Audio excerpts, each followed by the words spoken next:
This is the Weather Gazer Philippines, your trusted weather channel. Magandang araw po sa ating lahat. Narito na ang pinakauling update sa binabantay nating mga low pressure area at ang nagbabantang pagbaha at pagulan na dulot ng habagat. Tatlong low pressure area nga ngayon ang patuloy na minomonitor ng Pag-asa. Ang una rito ay nasa layong 225 kilometers silangan ng southeast ng Basco, Batanes. Ayon sa Pag-asa, nasa katamtaman ng tsansa nitong lumakas bilang bagyo sa susunod na 24 oras. Sa mga susunod na araw ay kikilos ito ng pakanluran at posibleng magkaroon ng mahinang sirkulasyon habang nasa West Philippine Sea. Ang isa naman ay nasa layong 1,140 kilometers silangan ng Central Luzon. At ayon sa Pag-asa, anumang oras ngayong araw ay posibleng maging bagyo na ito at tatawagin nating bagyong Dante. Base naman sa mga forecast nito mula sa iba't ibang global wind models ay kikilos ito ng pahilaga at patuloy nitong hihilain o hahatakin ang habagat na magdadala naman ng mga pag-ulan sa kanlurang bahagi ng Visayas at Luzon.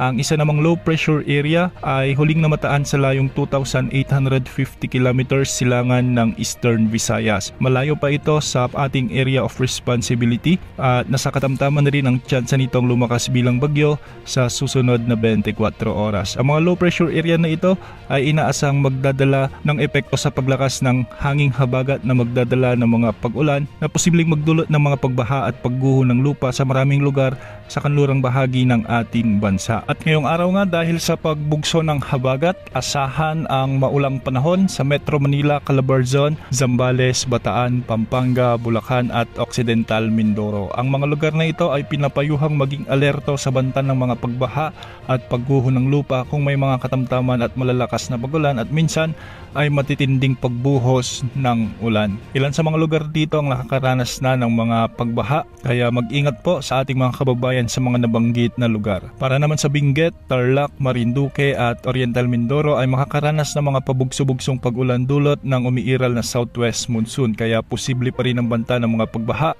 at pagguho ng lupa kung may mga katamtaman at malalakas na pag-ulan. Samantala, dahil naman sa trough ng low pressure area na nasa hilagang bahagi ng ating bansa, ay makakaranas ng maulap na papawirin na may mga kalat-kalat na pagulan at thunderstorms ang buong Cagayan Valley, kaya hindi rin inaalis ang banta ng mga biglaang pagbaha at pagguho ng lupa kung may mga katamtaman at minsan ay malalakas na pag-ulan. Samantala, magiging maulap naman ang mga papawirin na may mga kalat-kalat na pagulan at thunderstorms ang buong Visayas, ang nalalabing bahagi ng Luzon, sa may Zamboanga Peninsula, BARMM, kasama na ang Soc-Sardian at Davao Region, dahil pa rin sa umiiral na habagat, kaya posible din ang banta ng mga pagbaha at pagguho ng lupa, lalo na kung may mga umiiral na severe thunderstorms. At para naman sa nalalabing bahagi ng Mindanao ay magiging bahagyang maulap hanggang sa maulap ang mga kalangitan na may mga isolated rain showers and thunderstorms. Dulot pa rin ito ng habagat at hindi rin inaalis ang banta ng mga biglaang pagbaha at pagguho ng lupa kung may mga umiiral na severe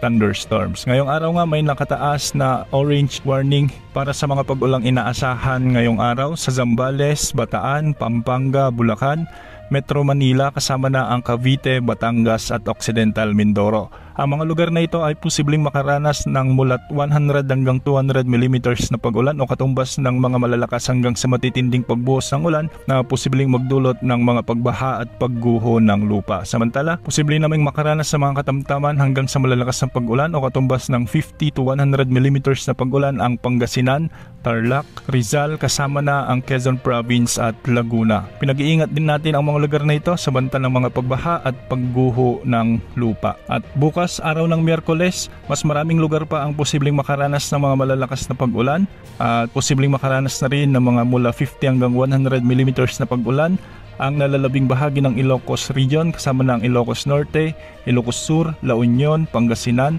Tarlac, Catanduanes, Camarines Sur, Albay, Sorsogon, Masbate, Capiz, Aklan, Antique, Iloilo, Guimaras at Negros Occidental, kasama na ang Oriental Mindoro. Hindi rin inaalis sa listahan ang Quezon Province na posibleng makaranas ng katamtamang hanggang sa malalakas na pag-ulan. Samantala, patuloy namang makakaranas bukas ng matitinding pag-ulan ang Zambales, Pampanga, Bataan, Bulacan, Rizal, Metro Manila, Cavite, Batangas at Occidental Mindoro. At ito ay dulot po ng umiiral na habagat sa ating bansa. Para naman sa lagi ng mga pag-alon sa ating karagatan, ay medyo mataas pa rin ang mga pag-alon sa kanlurang baybaying sakop ng Luzon dahil posibleng umabot mula 2.5 hanggang 3.1 meters ang mga pag-alon dito. Ang mga pag-alon naman sa silangang baybayin ng Northern Luzon ay posibleng umabot hanggang 2.5 meters at ganitong pag-alon din ang inaasahan sa nalalabing baybayin pa ng ating bansa. Patuloy nating imomonitor ang mga cloud clusters at LPA na nasa silangan ng ating bansa dahil sa mga susunod na oras o araw ay posibleng may mabuong bagyo na dito at inaasahan nating magdadala muli ng malalakas na pag-ulan dahil sa paghatak nila sa habagat. Yan muna ang lagay ng panahon sa araw na ito.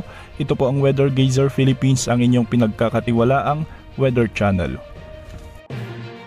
This is the Weather Geyser Philippines, your trusted weather channel.